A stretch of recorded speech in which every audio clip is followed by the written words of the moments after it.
Well, it took me about a week to get back to this. Um, not because I don't feel the pressure to get this done before the funeral services, which are in 6 more days. But which I know we can get a loaner from the funeral home, and I would certainly rather have a well done, well finished urn for my father's ashes as opposed to a half-assed attempt to get it done. But it certainly is a doable thing to get finished before. The thing that ate up a ton of time. Not that I thought it would be easy, but I took some time to procrastinate and then finally write and revise and revise. And I still see mistakes in it. It drives me crazy. My father's obituary.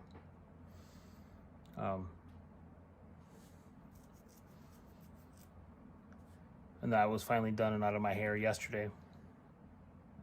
And I just finished up another 12-hour shift at the hospital today. And I'm home. It's evening, but it's warm here in the shop. It was a pretty nice day out, and I'm going to spend some time trying to get some stock flat. So hopefully I can do some joinery tomorrow.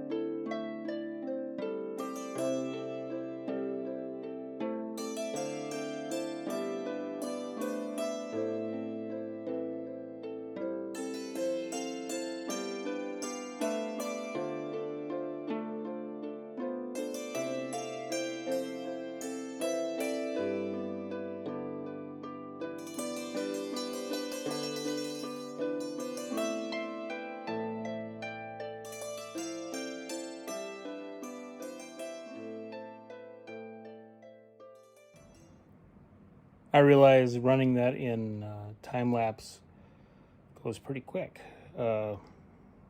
Really wasn't bad. About an hour hand planing, and I had all four boards, all four sides flat. And I'm still blowing the dust off the bench.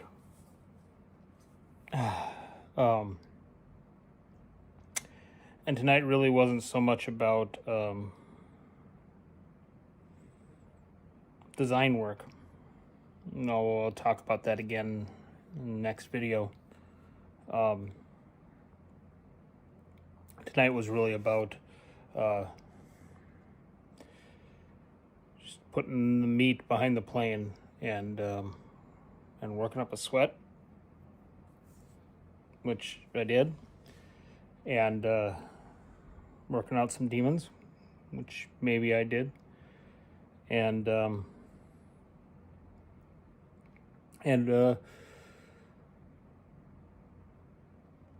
getting some work done that needs to get done. Sometimes you have to do the grunt work.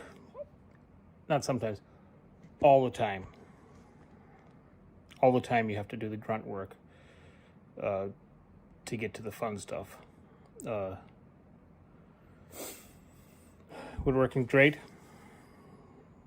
but a lot of it is a bit of tedium, and especially handwork is a lot of just moving your body through the paces, setting up a production and getting it done.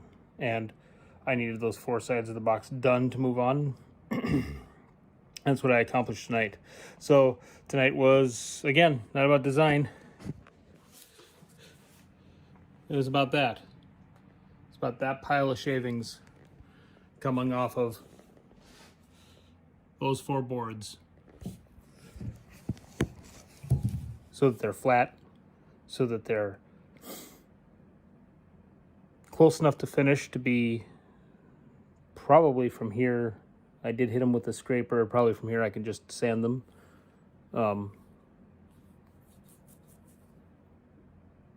But it was about getting to there, so I can do the rest.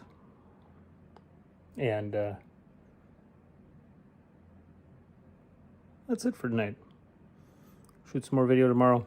You'll see this would be day 2. You'll see day 3 coming up soon. Again, I'm Derek Olson, Oldwolf Workshop. I'm gonna go and take a shower. Good night. Daryl Wayne Olson, 74, of West Salem, Wisconsin, unexpectedly passed away at Gunderson Healthcare in La Crosse, Wisconsin on February 6th, 2022. He was born in Roseau, Minnesota to Arthur Manfred and Donna Shadeen Olson on May 31st, 1947. He spent his youth working on the family farm and helping his father build the house that they lived in. In 4-year-old Sunday school, he met a girl from town named Alana Johnson and promptly informed his mother that he was going to marry her. Throughout high school, he played football, served as team co-captain, and was a record-setting pole vaulter with the track team. He graduated class valedictorian in 1965, but not before attending senior prom with Alana on their first date. He went on to attend the University of Minnesota, studying microbiology, where he was a member of the Beta Sigma Psi fraternity, and he played intramural hockey. In 1967, he convinced Alana to transfer colleges so that they could be together. And on August 24th, 1968, he proved his young prediction true and married her. He left college to support them while Alana finished her degree. Starting in area restaurants, he worked his way into management and spent the rest of his career trading back and forth between that and selling life insurance. In restaurant management, he proved to be in demand, retooling, retraining, and remodeling stores across Minnesota, Iowa, and Nebraska before settling his family in West Salem, Wisconsin in 1990, where they've lived ever since. Daryl was a sports fan, cheering on the Minnesota Wild hockey and Vikings football. He also kept track of several college football teams and Roseau High School hockey. He was a great collector of other people's stories and had a knack for getting people to talk to him. This passion for stories only increased after a trip to Sweden in 2011, where he discovered that both his and Alana's family roots started a mere 20 miles from each other. After the trip, he began tracing down their genealogy and family stories as far back as possible. He even taught himself Swedish to help with the search.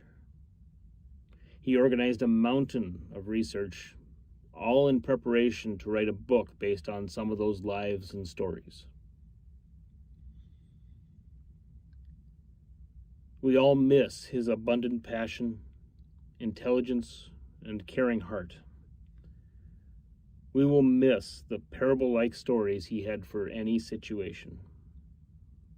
We will miss the way he'd make time for every one of his children or grandchildren when we needed him. And we will miss that even after 70 plus years, ever since he first saw her in Sunday school classroom, he adored and treasured Alana. He's survived by his wife, Alana Johnson,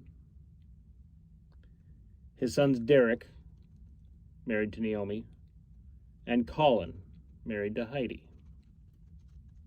His daughters Erin Olson and Majel, married to Benjamin Hine.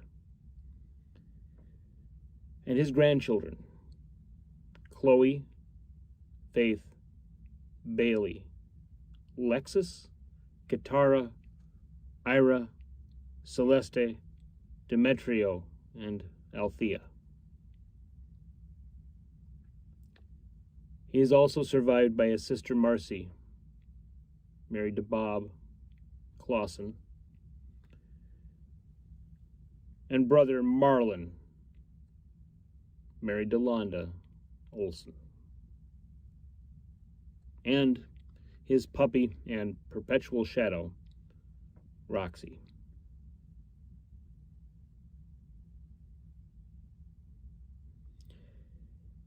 He was preceded in death by his parents, Arthur, Manfred, and Donna Shadeen Olson, and his grandparents, Paul B. and Anna Soberg Olson. Schoberg. Anna, maiden name Schoberg Olson. And John and Ludika Shadeen. Ludika's maiden name Olson. The family would also like to thank Gunderson Healthcare staff, the doctors, nurses, aides, and everyone ancillary for taking just wonderful care of Daryl, for playing along with his jokes, and for making him giggle at yours, for responding so strongly and compassionately in his time of need, and for taking good care of us in our time of grief. We would like to especially thank Emily Erickson for going the extra mile, sitting with us and sympathizing with us and answering every single one of our questions.